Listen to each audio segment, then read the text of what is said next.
on tonight's episode.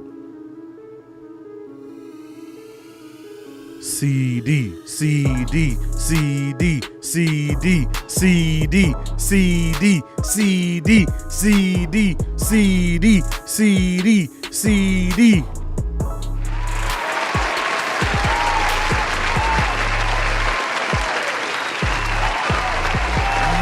Yeah, baby.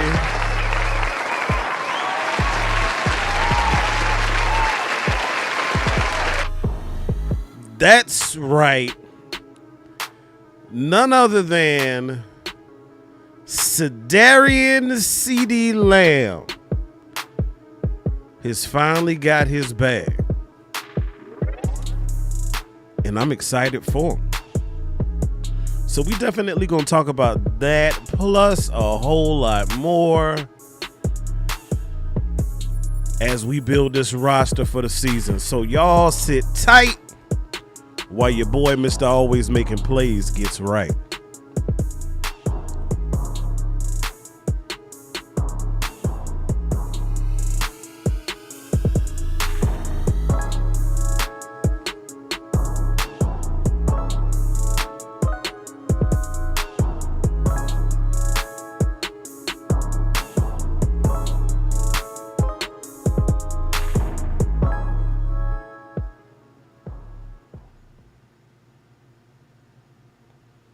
Yeah!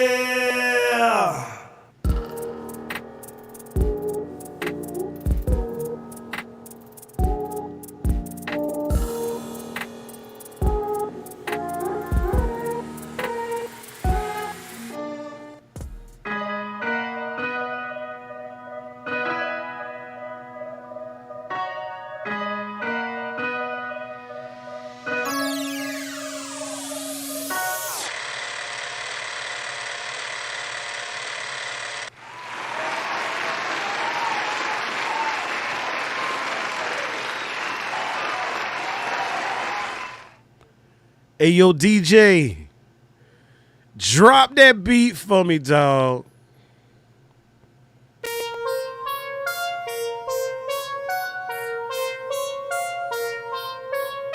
Twizzy is my producer, beats all the time. That's right, y'all. CeeDee done got that bag. It's time to turn up. And they know. It's time to turn all the way up.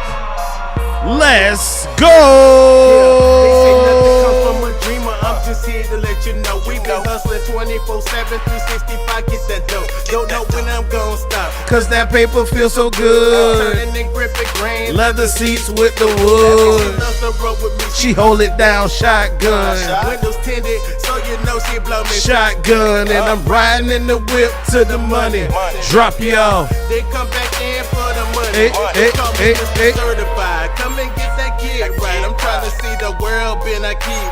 Come take a flight. I can see it now. And winning a Grammy. Them haters gonna be mad. And no, they can't stand me. It's so cute. I'm just repping for my team. Check the stats, pimpin'. We playing for that ring, no flexing. Sit back, watch me do me. If you ain't heard, They love it, they love it, they love it. Let's go! And they know, and they know, and they know, and they know, and they know, and they know. They love my shit. They love my shit. They love my shit. They love my shit. And they know, and they know, and they know, and they know, and they know, and they know, and they know. They love my shit. They love my shit. They Yeah, love my yeah, shit. let's go!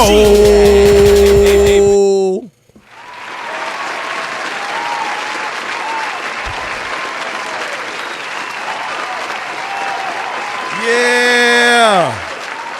Yeah! Yeah!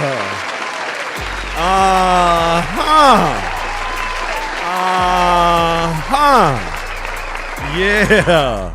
Yeah, a round of applause. Big round of applause after the breaking news we got on today. So you are now tuned into a special Motivation Monday with yours truly, Mr. Always Making Plays.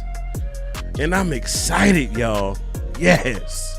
I am excited because I know you heard, like I heard, like he heard, and like they heard that CeeDee Lamb and the Dallas Cowboys have agreed to terms to make his pockets just a little bit fatter. So we're going to talk about that. We're going to talk about this 53, some projections for the season on this special Motivation Monday.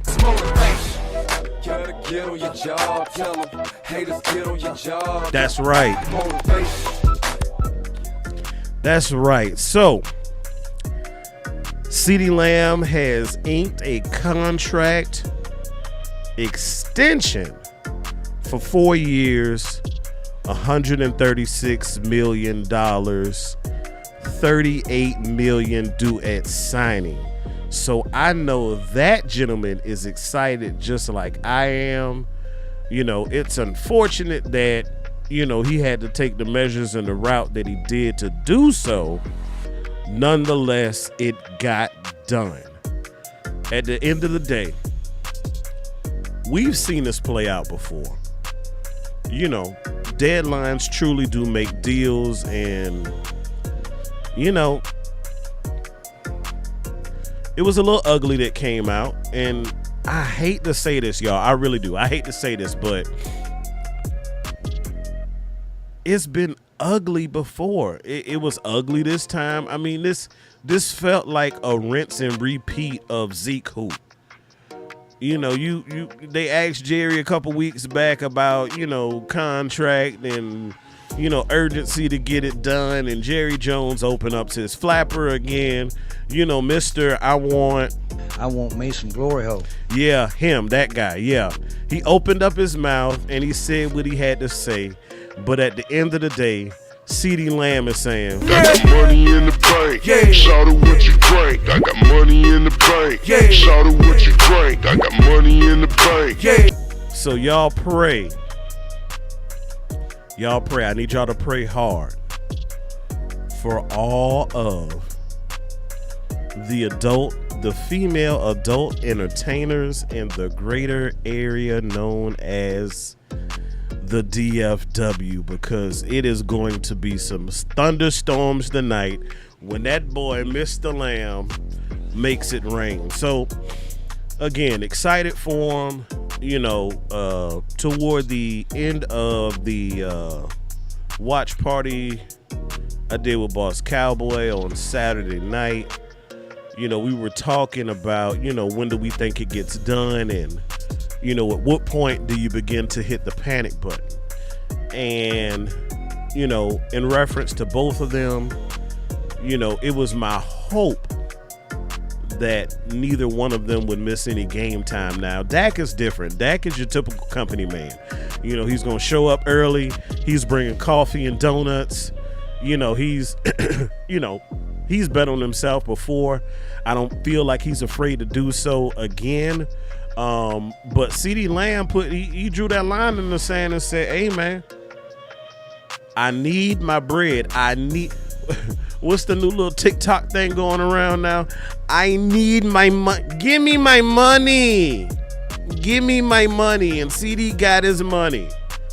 So I'm happy for the brother. You know, that is a situation where, you know, despite the fact that he was a first round pick, I mean, he shouldn't have been broke, right? But this just takes it that much further. You're talking about generational wealth. An individual who is exceeded all expectations. He been outplayed his contract. I got my dog Keystone in the building. Good to see you, dog. Salute. Can't wait to work with that brother this season, man. Game days, y'all make sure y'all tune in with myself, Boss Cowboy, Coach Marv, Keystone. I heard you know what? I ain't even gonna let it out the bag. I'm gonna let Boss tell y'all that, but definitely gonna have some other guests during the season as we conduct our watch parties. I can't believe it, y'all, but this is the third year third year we will be doing the watch party. And I know you saying third. Yeah, Amp, you just started your channel, bro. Yeah, I know. I had to build an arc slow like Noah, but nonetheless, here we are. Here I am. Here you are in the chat watching as we crank this thing out, man. But yeah, baby, we back, dog. But yeah, so my hope and prayer was that we would get these things kind of situated before the season popped off, because I didn't want it to spill over. I didn't want the brother missing games.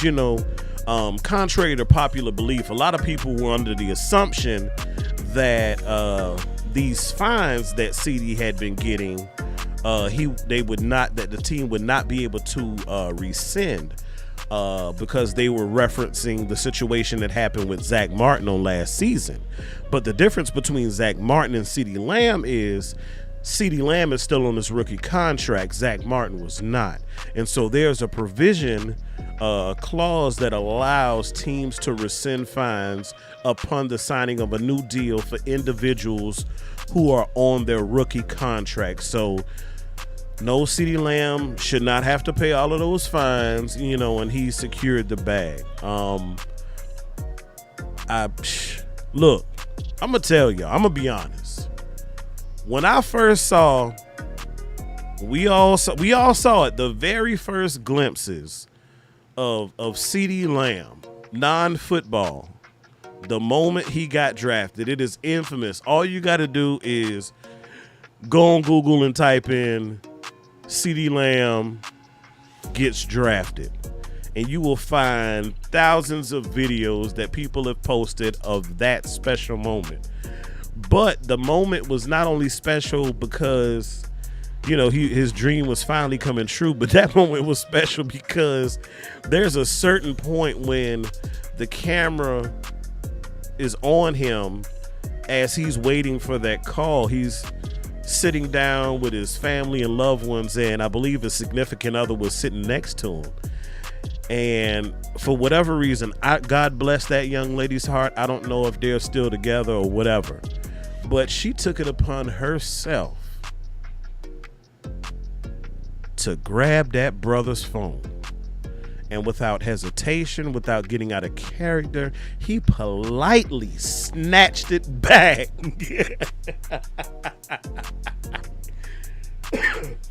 It was at that moment that I knew. I said, boy, that brother is not a pushover. You hear me? And as we begin to come upon this whole contract renegotiation extension situation, I said, boy, the way that brother grabbed that phone, he don't play the radio. You hear me? And guess what?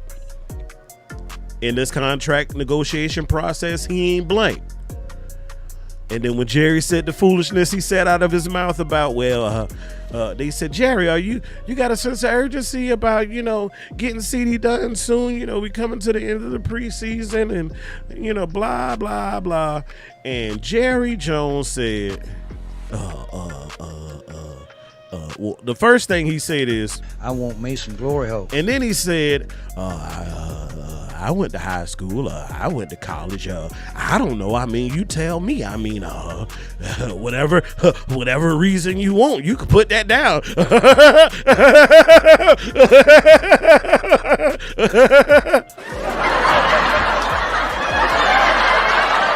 Jerry, if you don't cut that goofy out, dog.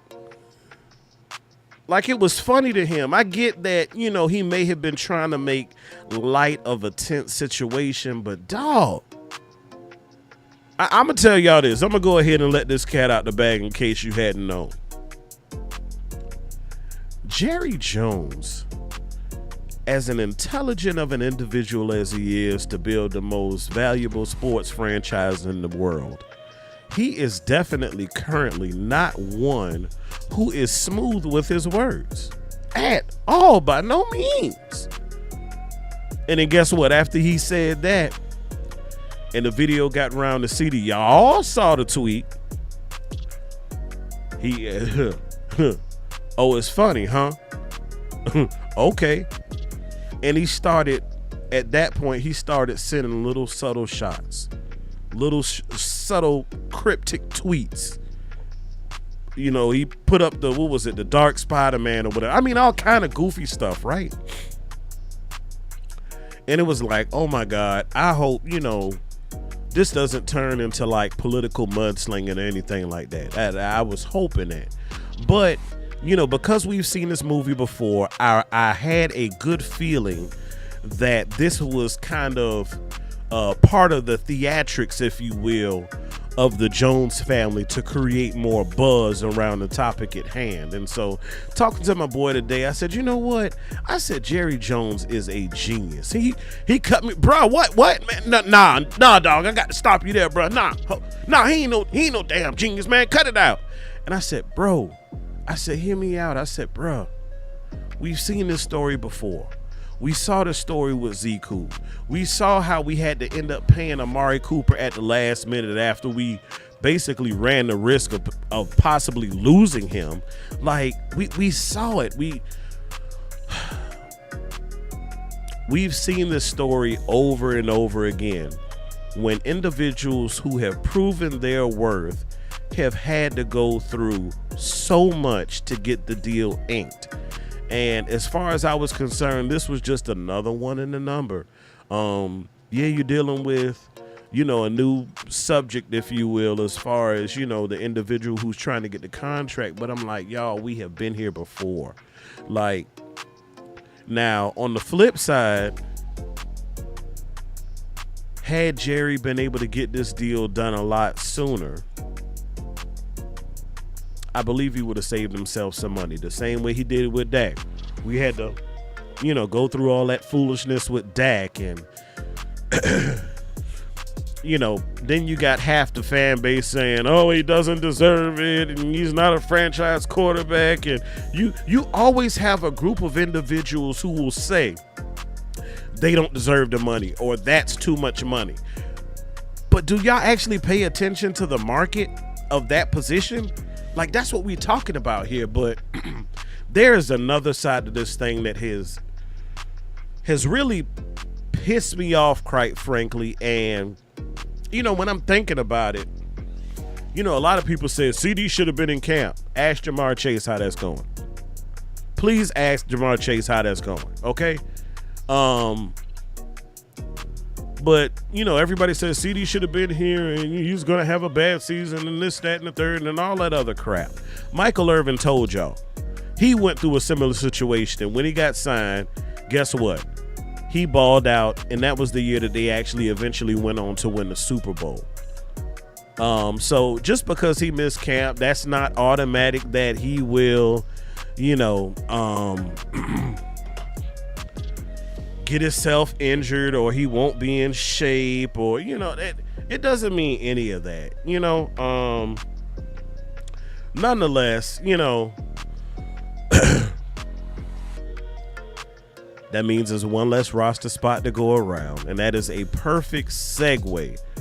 Last night, I've kind of gotten in the hang of and in the swing of doing Slow It Down Sunday. It's actually becoming one of my more popular shows, live streams. But I forfeited the opportunity to do that last night because your boy Ant was doing some homework, and I constructed my own spreadsheet of the projected 53-man roster. Now, as I stated earlier, I did conduct all 3 watch parties with Boss Cowboy. And after just, looking at the film and remembering, who stood out in the games, I think I have a pretty solid idea of who is going to make the squad. There were some dark horses, and there were some guys who were favorited early who seemed to fall by the day, unfortunately. And then you insert all of that with, unfortunately, Deron Bland getting hurt toward the end of last week with a stress fracture, and they're saying it's likely that he will miss about 6 to 8 weeks. Y'all, excuse me.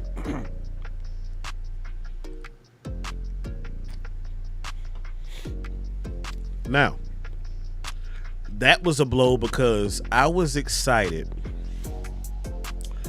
Y'all, to finally get the duo back together with Trayvon Diggs and Deron Bland. And just as we are on the cusp of that taking place, now we lose Deron Bland.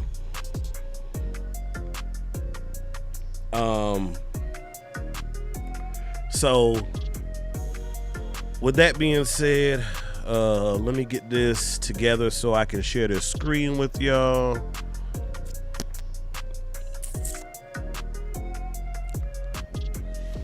Oh yeah.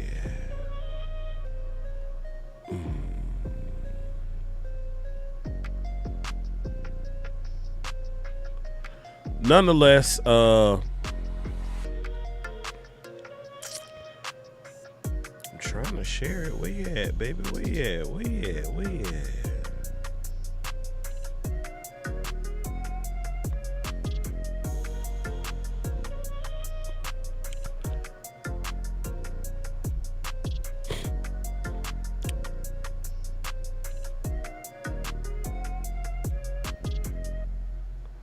So apparently I'm having some technical difficulties and I cannot share my screen at the moment. But what I will do is I will still tell you position by position who I feel is safe and who I feel may have played their last game in a Cowboy uniform. So I got my automatics here.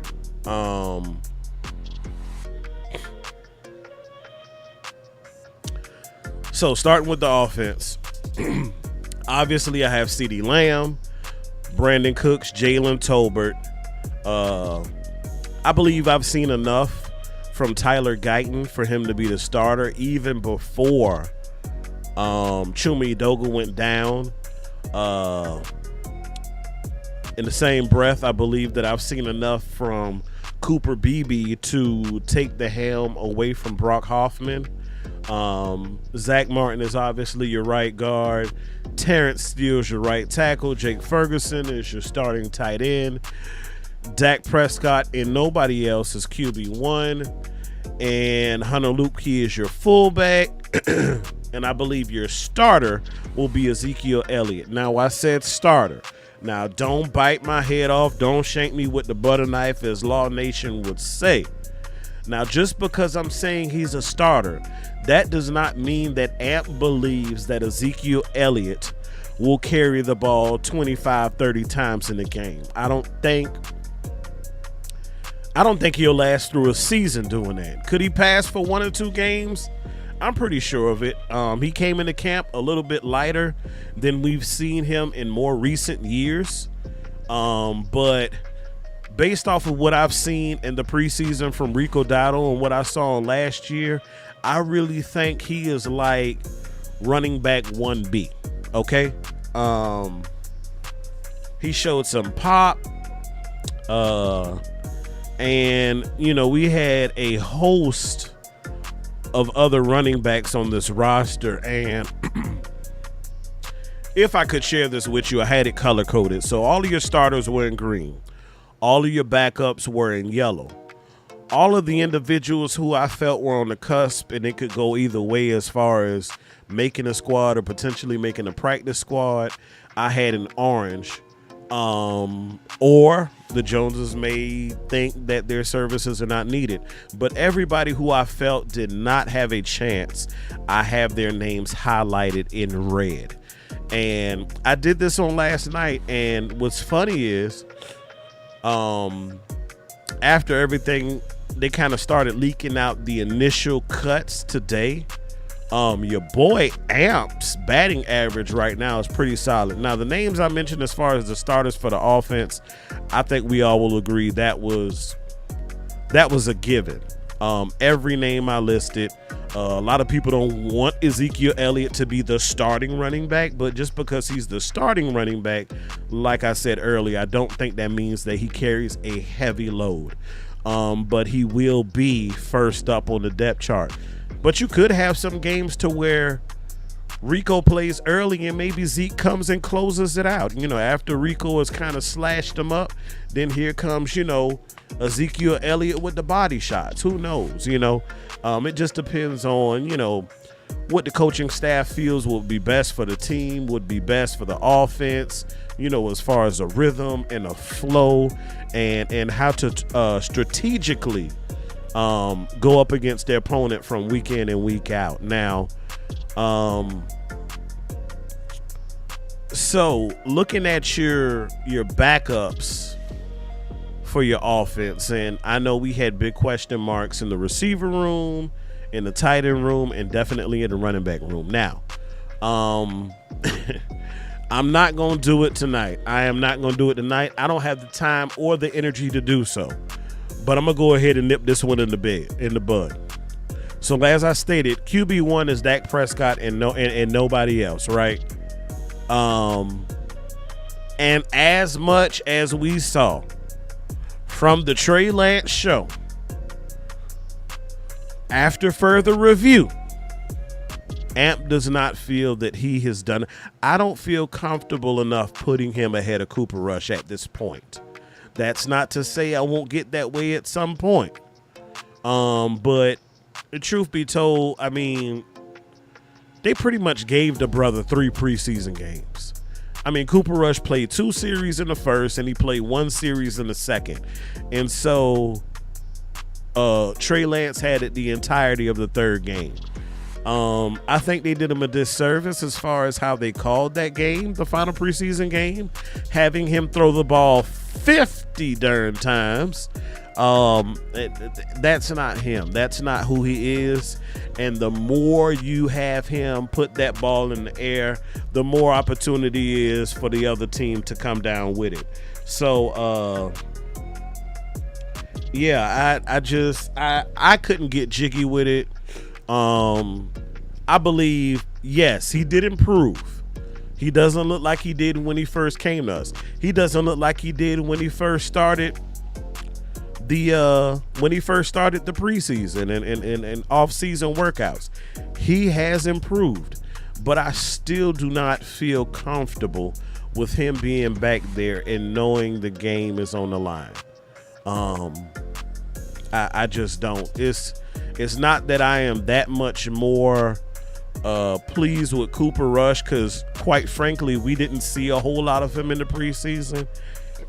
And considering the fact that the brother did not have an opportunity to defend himself in the sight of everyone else and the fans, I don't believe you can take that from him at this point. And he's put in work. I mean, I hate to say it sounds fanboyish, it sounds our guys-ish, but it is what it is.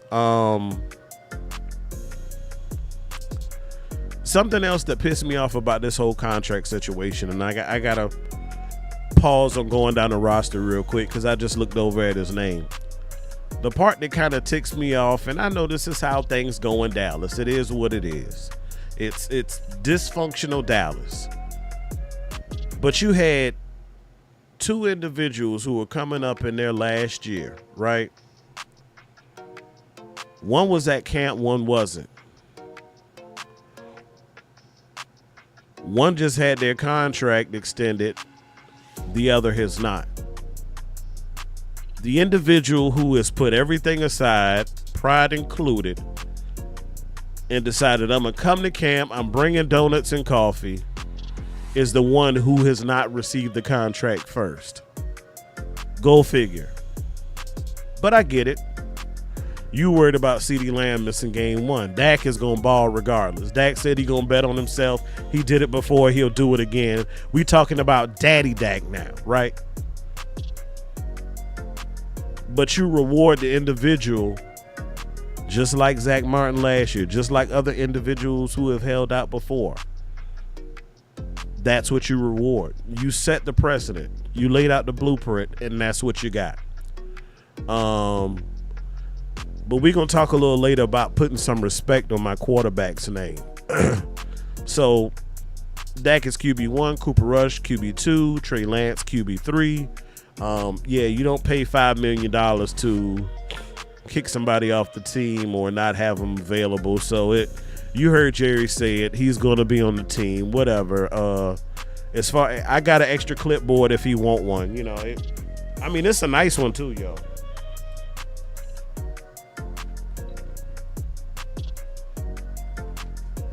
I got the legal pad for him and all. I mean, it is a nice one. It's got the little, it's got the football lines on it and everything. He can. I will mail this to Dallas if he wants it. But that's pretty much all I want to see Trey Lance doing this year. And I concluded Boss Cowboy show the other night, and I said, you know what? Let's just hope and pray Dak don't get hurt. Like, I wouldn't mind seeing Trey Lance, like one of them games we had last year, where we up by, 24, 28 points in the fourth quarter. Yeah, come on in. Come get this garbage time. Yeah, come take out the trash. Come take out the trash. Like, yeah, I'm cool with that, But outside of that, I hope we don't have to see him. So, this wide receiver room. Jalen Brooks. I got him making the 53. I saw some good things from him this preseason.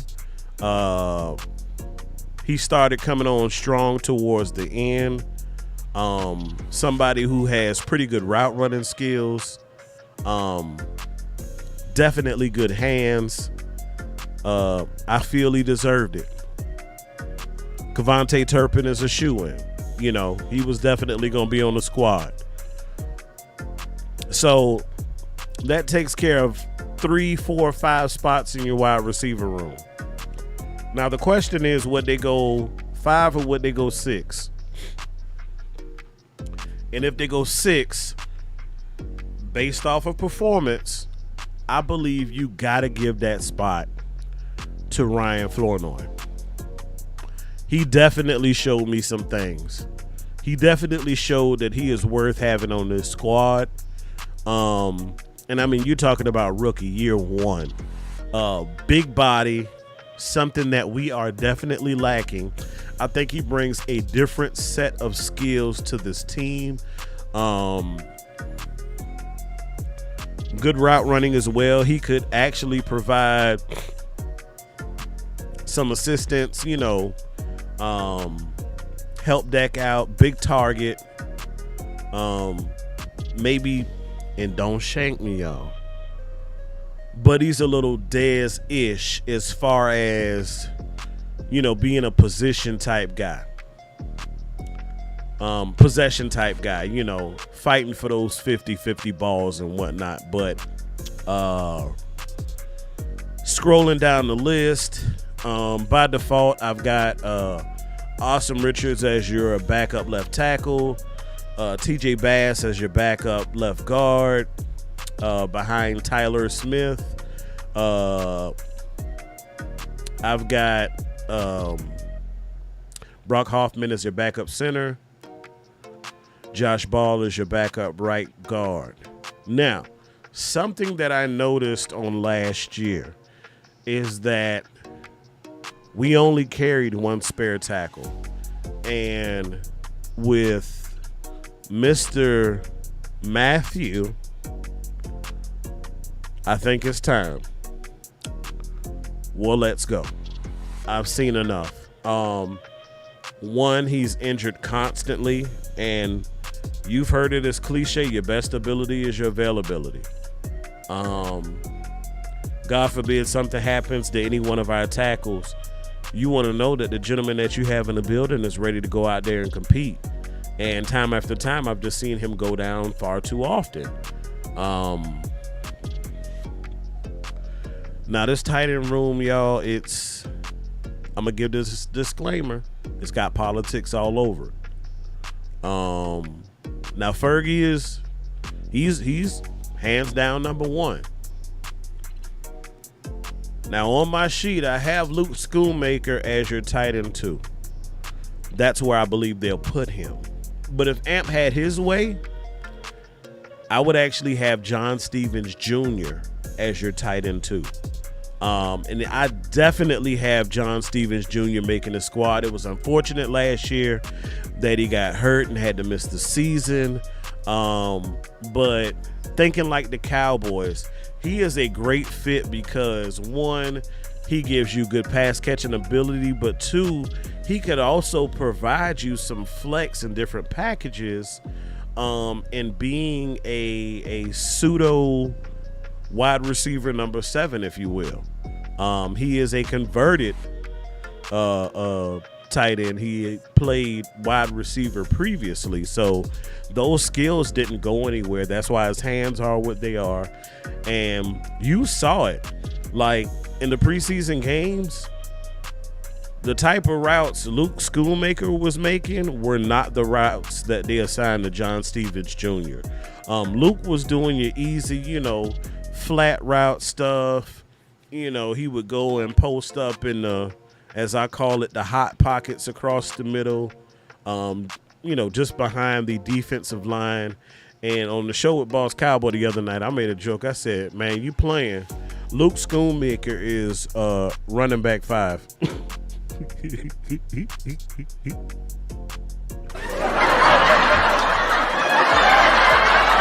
Because, as short as his routes are, it would literally be just an extension of the run game.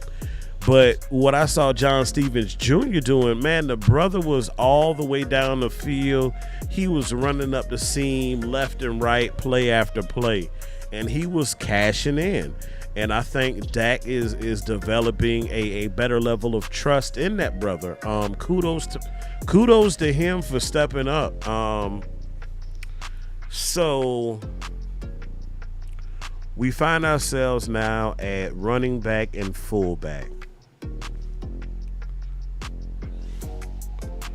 Now, I made the argument. I've been making this argument for about the past week and a half. Really since the conclusion of preseason game 2, and that is Deuce Vaughn, Royce Freeman, or Malik Davis. Now, we have heard reports that, inside the building, they really like Malik Davis. And I'm like, cut the goofy, like really, like cut the goofy.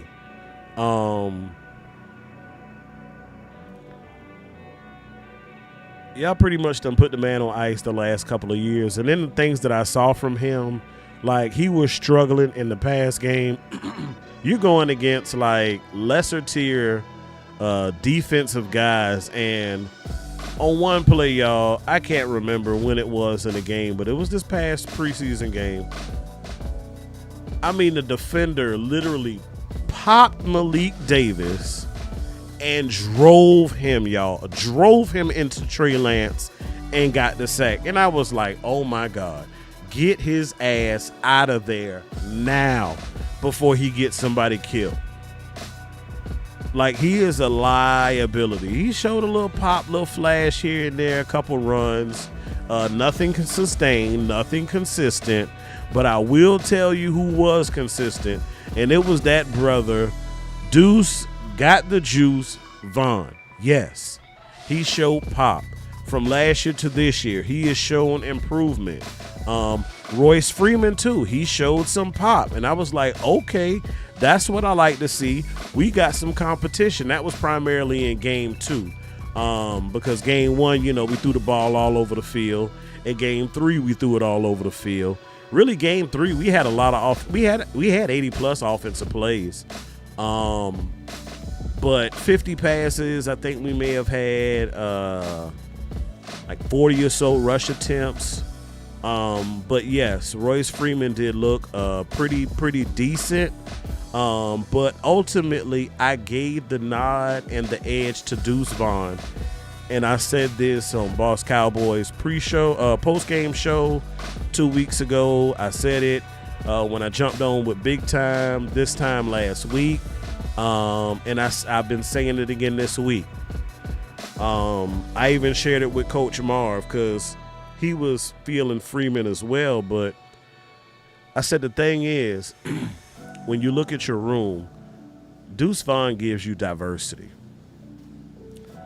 Zeke is your pounder, your what he's known for. That's not all he can do, but he's your pounder. He's your thunder. Rico is kind of in the middle, and Deuce is that quick, scat back, Sproles type guy, if you will. makes people miss in space. But the things that I saw from him this preseason is, man, the guy was lowering his shoulder. He was making individuals miss, that first tackle and miss. And even after that, he didn't shy away from the contact, so despite the fact that he has a shorter frame, he doesn't play small at all. You pair that with the fact that he provides you with a spark, potentially being a return specialist on your teams, your special teams. So, I know they tried some things with him early on in your off-season programs, your OTAs, as far as, having him in the receiver room. That kind of fizzled out. We didn't see too much more of that.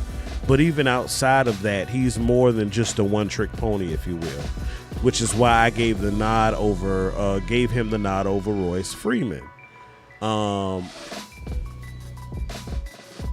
Luke Key is a lot. It's nothing to talk about there. But I will tell y'all this. I did not mention his name with the tight ends for a reason. But I want you to hear Ant when he says this. That damn Princeton Fant, y'all. Oh my God. That is a big boy.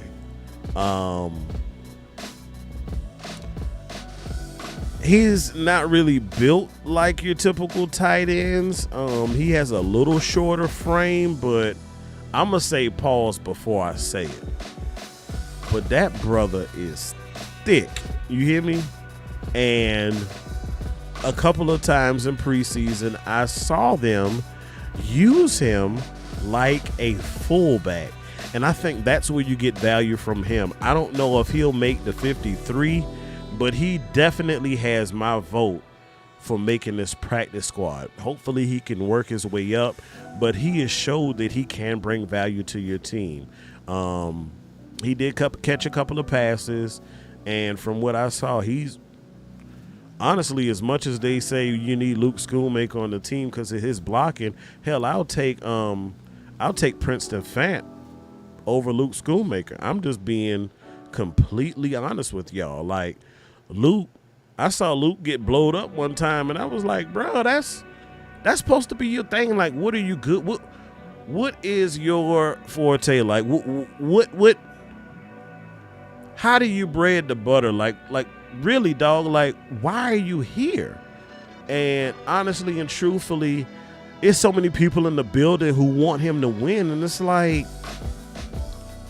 yeah, I know we spent the second on him. I know you don't want to give up this early, but it's like, come on, y'all. Let's give it to him. Give him the boot. Like, I think we just hang on with some players way too long, and some players we don't let develop enough, i.e. Mozzie Smith, but we'll get there.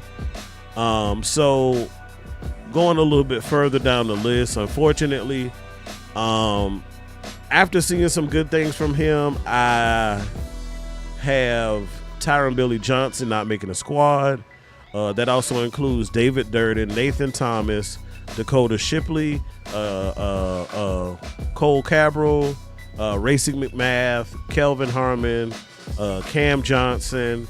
They were drooling over Brevin Spanford early on, and then I probably stopped hearing that joker's name back sometime like early August.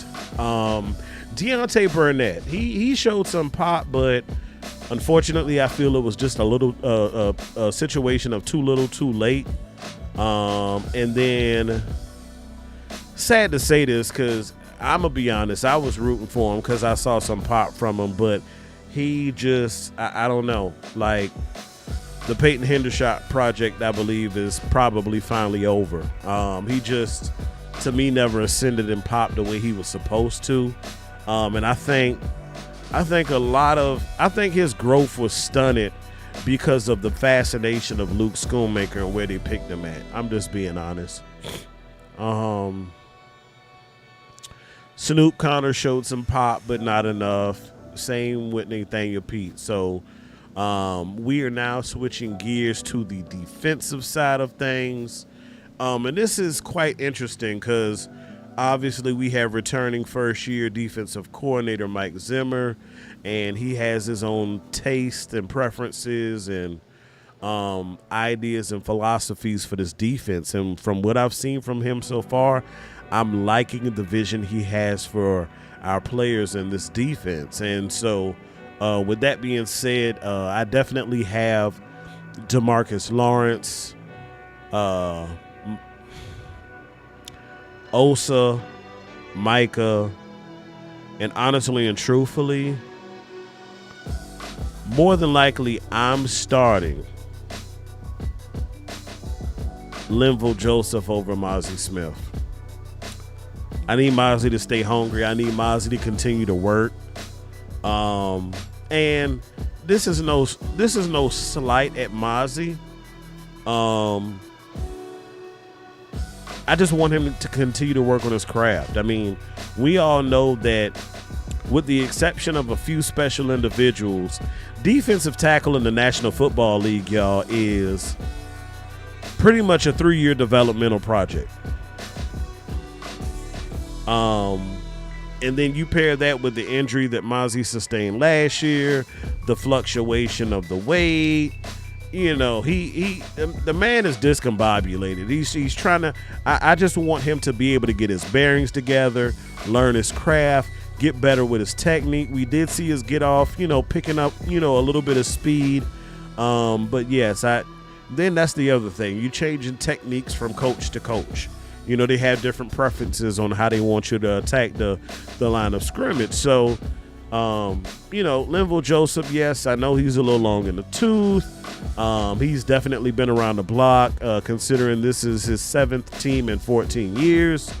But I do appreciate the fact that the Jones family is investing into the defensive line with some veteran additions.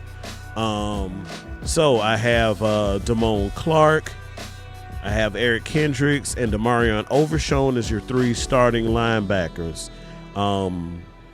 Definitely have shown that they are worth being on the field. So glad to have Trevon Diggs back. And then your safety room, as of now, as of 8/26/24, I have Malik Hooker and Donovan Wilson. Now, the cornerback room.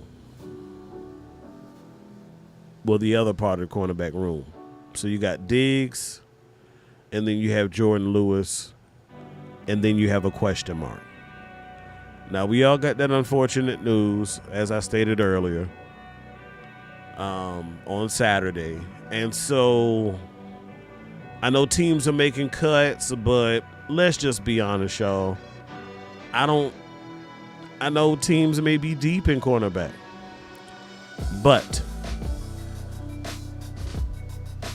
I don't know if you're going to see a team cut an individual who will be able to come in here as a starter for your defense. I just don't see it happening.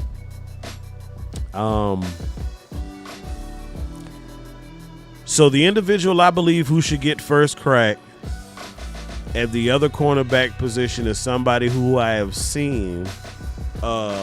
Yes, I know the body of work is on the low end, but I'm sorry, I got to give it to Israel Mukuamu. I'm giving him first dibs. Now, if he can't handle that, yes, there are other individuals on the team, but this preseason, Amp did not see enough from your rookie cornerback, Kalen Carson. That's not to say that individual will not be better later on in the season. But as of right now, day one, I just don't feel like he's quite ready yet. He needs to go back in the oven and cook a little bit more. Now, somebody who has been on the team for a little while, and that's Eric Scott Jr., but unfortunately, I don't think he's got it, y'all. He's not the answer. He is not the answer. Now, jump into your defensive line depth. I got Chauncey backup in. I got Mozzie as your backup one tech. I have Jordan Phillips, who we recently acquired, being able to give Osa a rest from time to time. That'll be a good rotation. And then at your other end, depending on the situation, I have Marshawn Nealon. Now, this is where it kind of got tricky when I sat down and did this, because the Dallas Cowboys have Micah Parsons listed as an edge. But we all know that Mike Zimmer definitely intends on using Micah Parsons in more of an off-ball role this season. So I don't know if, I'm guessing maybe they'll kind of account for that in how they build the linebacker room. But both of those will feed off of each other, because, I mean, y'all know it's not another player on this planet like Micah Parsons. So initially, I'll be honest, I had Will Harvey as one of the backup linebackers, but after the leaked roster cuts came out, I found out that he is no longer with us. Definitely like what I saw toward the second half of the preseason from Buddy Johnson. He definitely came on strong toward the end. And I believe he's right there along with Maris Leofau as far as being solid backups. Now, we did trade away Nashawn Wright, so he is no longer with us, and we got Andrew Booth from Minnesota. Did look at him this preseason game. I'm gonna be honest, I was not impressed.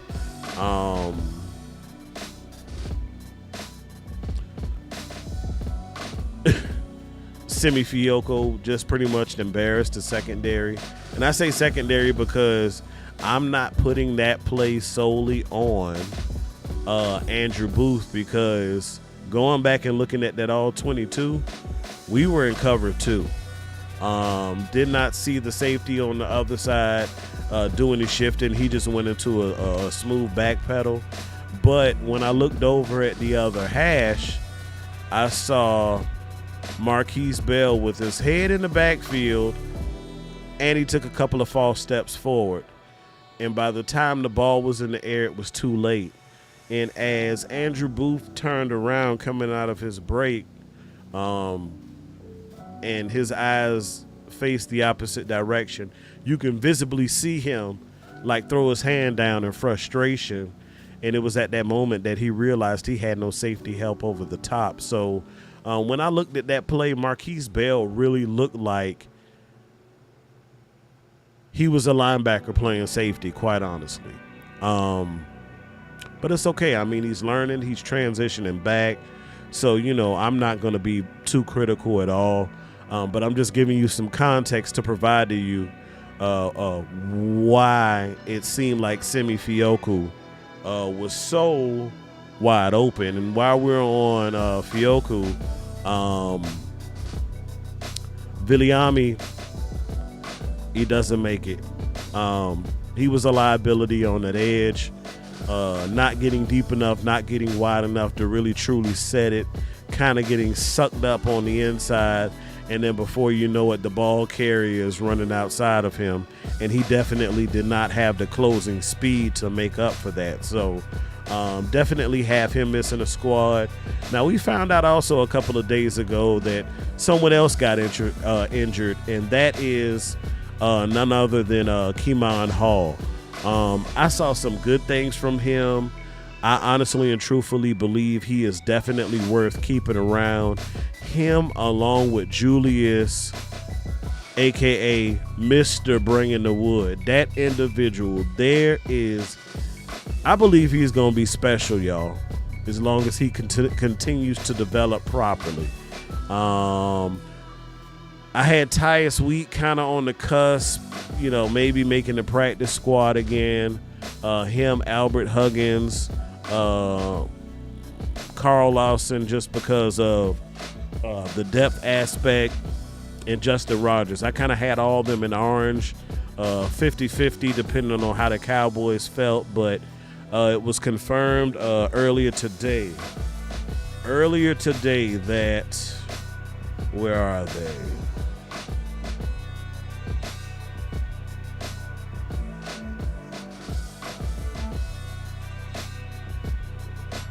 Will Harvey is no longer with us. Viliami is no longer with us, and Albert Huggins. Yes.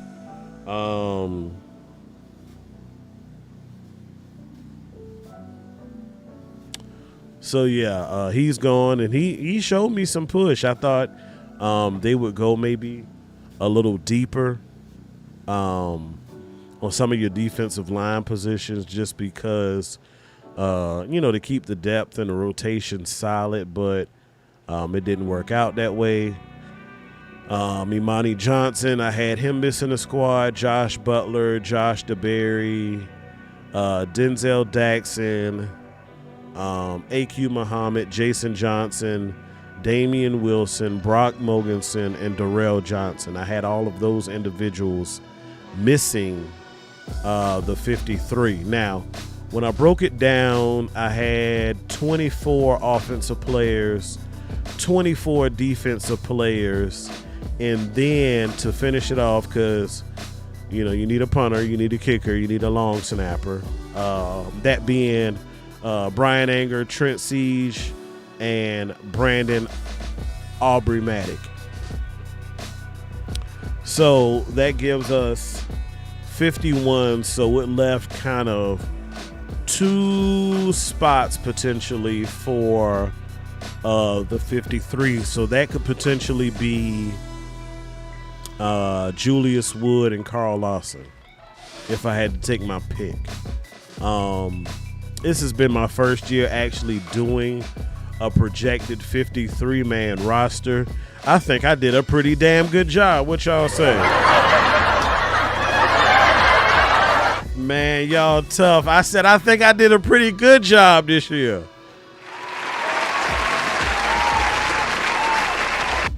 Thank you. But I'm gonna be honest with y'all. When I sat down and did it, I put myself in the boardroom, and I'm looking at guys, man, look, I'm going to tell y'all, you get up on that 53 real quick. I mean, because you got to think about it. You got 11 offensive starters, 11 defensive starters. And if you give each one of them a backup, hell, you're already at 44. And depending upon your formation, you might have a fullback or you might have an extra receiver, So when it got down to the nitty gritty, and I was like, man, I really like that guy. And I was like, bro, you over your number right now. Like, so it got pretty tough. And, going into the season, obviously the Jones family had a pretty solid idea of carrying over who would make the squad, and so the competitions, I'm pretty sure they focused on, you wanted to see, they were grading the cusp guys against one another. And then they were also pairing that with the value, with versatility, taking all those things into account. Oh, y'all, I got a special guest in the building. It's the homie Craven Cowboy. Salute. Hey, y'all definitely go out and check out her channel. She been coming with that heat. Definitely coming with that heat. She's been bringing us she brought us some great news and interviews and updates from Oxnard. I'm jealous because I wasn't out there, but that's all right. Y'all give Amp till next year. I might be up in the mix. But Mickey girl, I want you to know I appreciate you. Like I always say, we started out in the chat together. But be on the lookout. Your boy Amp got something up his sleeve, so be on the lookout from an inbox from your boy. We got to get to work nonetheless, The season is upon us. I'm excited. I'm excited about this team. I'm excited about the opportunities. I'm still not excited about the current contract situation of my quarterback, because I told y'all that the other night when I was on Boss Cowboy Sports. I said, man, look, Amp is a couple of things. Amp is a husband. Amp is a father. And I had a situation recently where supervisor really tried some funny business because he felt offended because I challenged him on some work-related stuff. And so as a result, to attempt to hurt me, if you will, he tried to stop an opportunity for Amp to make some more money, y'all. You know I wasn't having it. If you know Amp, you know I was not having it. And so when I think about that, how individuals feel like they want to control you or have you by the you know what, it pisses me off. And what really pisses me off is you look at the DallasCowboys.com website and their social media platforms, and they are so quick to post up pictures of Dak Prescott and this new beautiful baby girl. And my thing is, if you are going to promote that, then you need to promote that. Dak is a daddy now. He ain't single young Dak that he was when he was trying to get his first bag. The man has other individuals he needs to take care of. Why not give him the peace of mind of knowing that whatever happens when he steps out on that field game one, that he has at least secured another contract? Why promote the family if you ain't gonna promote the family? Cowboys Nation, I appreciate y'all again for tuning in with your boy on this Motivation Monday.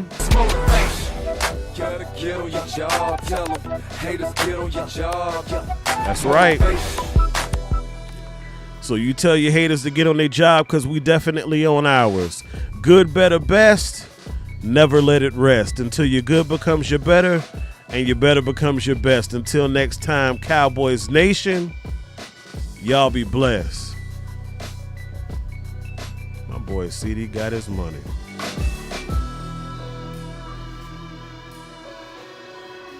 Got the money in the bank.